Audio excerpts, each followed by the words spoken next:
parmi ces gens qui ont du courage, Jean-Daniel Zeter, il faisait partie, je dirais, du microcosme de la scène politique alsacienne. Il a été conseiller général du Bas-Rhin. Il est un peu le maître des lieux ici, à Trüchtosheim, puisque c'était son canton. Lui aussi a eu le courage. Il a dit non à l'ALCA, non à la CAL, oui à nos régions. Jean-Daniel Zeter.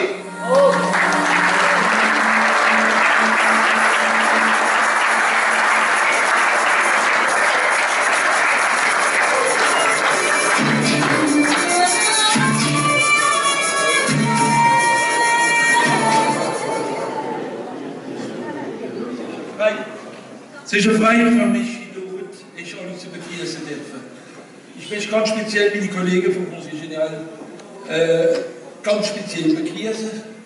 Gérard Siebler, André, Alice, il en manque un. Ah, de Denis, der darf man nicht vergessen. Es hat noch nie frei gemacht, noch, weil nur am 15, 20. Züge hat er aber sie kommen. Ihr war das auch, sie kommen. En tout cas, merci d'être là tous, dans cette atmosphère colorée, cette atmosphère de liesse, dans ce choronspère qui bat un peu le cœur de l'Alsace aussi. Alors je vais commencer par une confidence, parce qu'il y en a qui sont surpris de me voir là-haut. Et bien après plus de 30 ans de vie publique, je souhaitais prendre du recul, souffler un peu, faire plaisir à ma femme, et faire place à la relève. Mais lorsque cette réforme territoriale a vu le jour, et surtout compte tenu de la façon dont elle a été appliquée, eh bien, je n'ai pas pu faire autrement que vous tous, de m'indigner de ce qui est au mieux une erreur, et au pire, ça a été dit ce soir, une injustice. C'est la raison pour laquelle j'ai voulu montrer ma solidarité avec tous ceux qui luttent contre cette méga-région, et surtout contre l'indolence, la soumission, voire la trahison de nos élites. Et j'ai voulu le faire.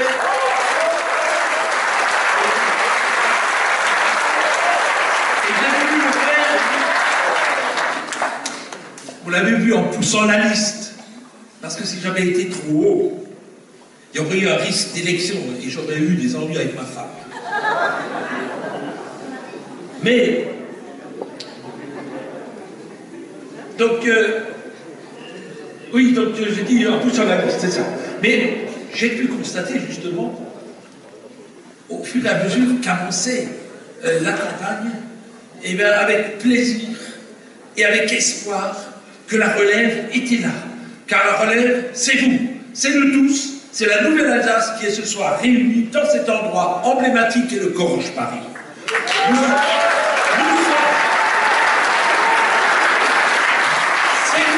C'est nous qui sommes aujourd'hui la conscience politique de l'Alsace, puisque nos responsables n'ont pas mesuré la perturbation non seulement politique, mais aussi identitaire et culturelle provoquée, alors non seulement par la réforme, mais surtout par leur manque de réactivité, quand ce n'était pas par le rassentiment. Mais comment voulez-vous qu'il en soit autrement, lorsque tous nos partis traditionnels sont arrimés plus que jamais à nos états-majors parisiens, et qu'ils n'ont d'autre liberté que de godiller en suivant aveuglément les uns leur majorité, et puis les autres espérant des postes lucratifs. Ils ont démontré de façon transversale, en trompant leur électorat à gauche, à droite, au centre, partout. Ils ont démontré leur asservissement au jacobinisme et surtout leur désintérêt pour la cause régionale.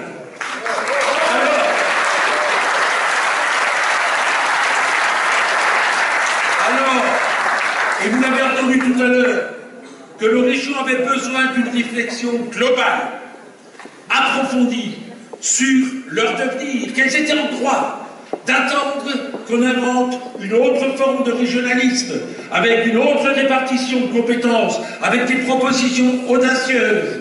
Donc une forme de régionalisme à l'allemande ou à la suisse, avec des moyens financiers stables et durables, qui leur octroieraient enfin, une véritable autonomie. Et que n'aurait-elle pas gagné en popularité nos élites face à nos électeurs, en poussant à la fronde le peuple d'Alsace? Car quoi qu'en dise le Premier ministre, qui se gargarise de peuple de gauche, il existe bel et bien un peuple d'Alsace.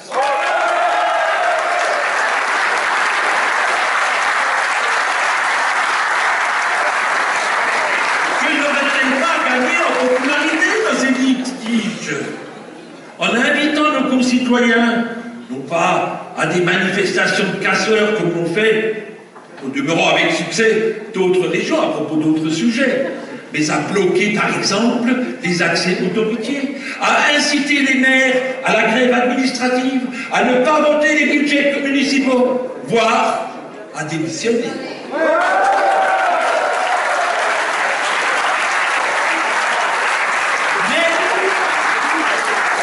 Mais ils ne l'ont pas fait. Au contraire, ils entraînent le peuple d'Alsace dans l'amnésie de son histoire. En souillant la mémoire de nos ancêtres, il y a 90 ans, André l'a rappelé, ont conduit une révolte spontanée devant la tyrannie partisane d'un jacobinisme arrogant. Où sont aujourd'hui les Ricklin, Kepi, Dallet et tant d'autres qui étaient capables de stimuler l'indignation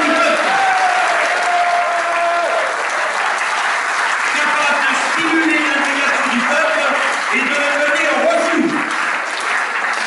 L'Alsace, aujourd'hui, est victime de la trompeuse solidarité imposée par nos partis à leurs membres élus et qui bloque l'évolution institutionnelle dans notre pays.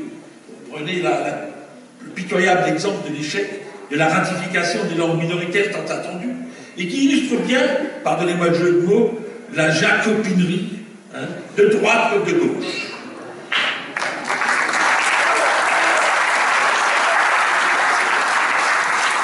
André l'a dit, cette réforme diluera la responsabilité des élus du fait de la pesanteur des déplacements, de l'éloignement des décisions de la base. Mais pire, elle laissera la gouvernance au service. Elle renforcera la dépendance des élus aux partis nationaux et à l'intelligentsia parisienne. Et elle essoufflera, si elle ne le maîtrise pas déjà, les spécificités qui font la force, le caractère, la beauté et la fierté de nos territoires, et pire que tout cela, elle éloignera la population de la chose publique. Et ça, c'est grave.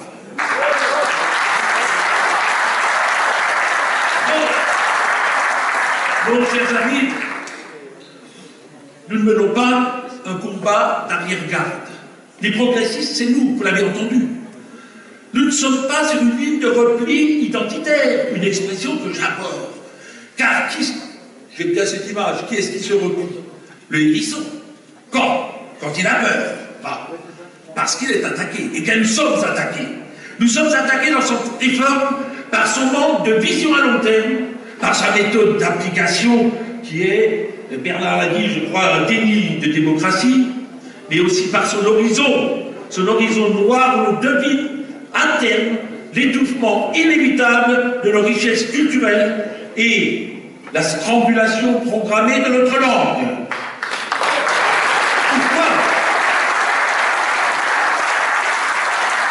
Pourquoi faut-il toujours, dans ce pays, que des apprentis sorciers changent ce qui fonctionne bien? Eh bien, oui, le peuple d'Alsace est victime. Mais nous n'avons pas peur. Nous nous distinguons du hérisson, justement, en ne courbant plus les chines, mais en nous appuyant sur les valeurs de notre peuple, sur la nécessité de respecter ses aspirations et sa volonté, et sur sa conviction que nous partageons, que la proximité et la subsidiarité, ces mots qui ont été prononcés ce soir, eh bien, restent les seuls moyens de garantir une prise de conscience environnementale, un développement économique équilibré et durable, et la sauvegarde de notre héritage culturel et linguistique.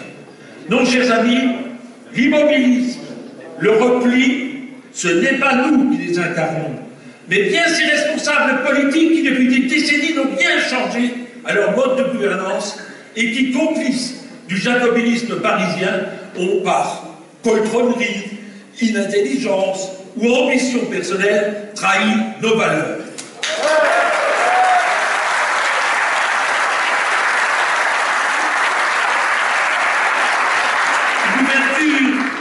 Je répète ce qui a été dit, c'est nous qui la prônons. Car, à l'heure où demain, la gouvernance sera de plus en plus aux communautés de communes ou d'agglomération, nous sommes prêts à ouvrir la porte à nos voisins immédiats s'ils le souhaitent et s'ils veulent travailler avec nous. Qu'ils soient de l'Est Mosellan, qu'ils soient des vallées vosgiennes à Nice voisines, ou qu'ils soient du territoire de Belfort. Mais aussi, chers amis, à nos voisins de l'Est, Suisse, Badois ou Palatin.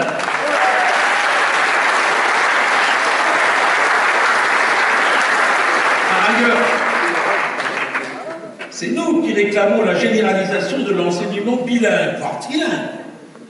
Dans ces conditions, le peuple d'Alsace, bilingue, et souhaitant le devenir encore davantage, devra-t-il accepter de se faire accuser de repli sur soi par l'élite d'un pays institutionnellement et viscéralement monolingue? C'est l'insulte. Enfin, mes chers amis, je reprends un peu ce qui vient d'être dit par André, je crois, un mot d'intendance, quelque peu visionnaire, il ne faut pas être grand visionnaire pour le deviner, sur l'avenir de cette grande région.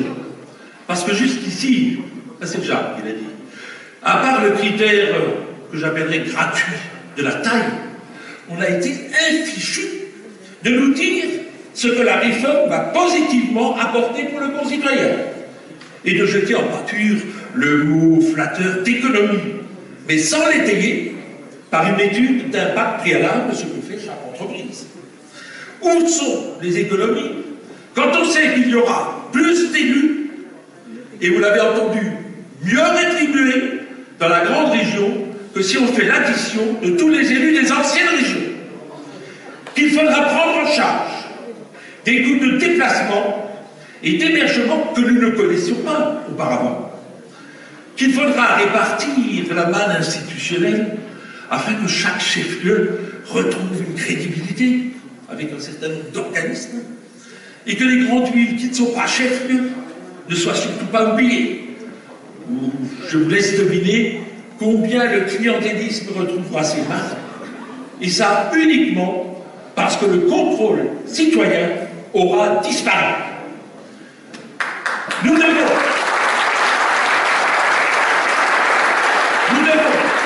au-delà des élections de décembre, accomplir, Bernard a dit, il y a le 13 décembre, mais il y a ce qui vient après. Eh bien, il nous faudra accomplir un travail permanent de veille et d'alerte, de façon à démontrer que la gestion de la grande région aura coûté plus cher et que nous aurons perdu en lisibilité, en transparence, en proximité, et en fait que nous allons assister à une dilution des décisions et des responsabilités. À nous, mouvement populaire issu, vous l'avez vu, vous l'avez entendu tout à l'heure, issu de toutes les couches sociales, issu de tous les partis traditionnels, de montrer par les urnes que l'Alsace politique n'est pas morte, qu'une nouvelle génération, qu'une nouvelle classe politique est prête à prendre le relais de ceux qui ont failli par manque de courage, par calcul ou par intérêt personnel.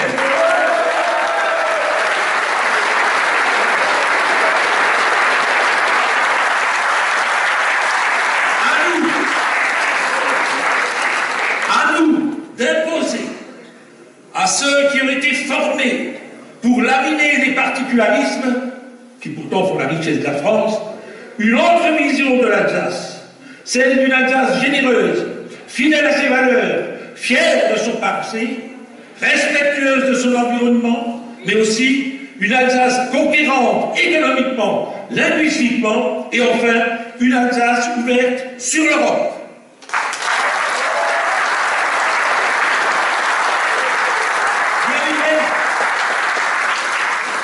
Wir befremd, ob wir jetzt Einheimische sind, ob wir eingewandert sind, ob wir nachgelaufen sind. Wir sind alle Elsasser und wir Elsasser sind alle Rheinländer. Wir fühlen uns Rheinländer und Rheinländer wollen wir bleiben.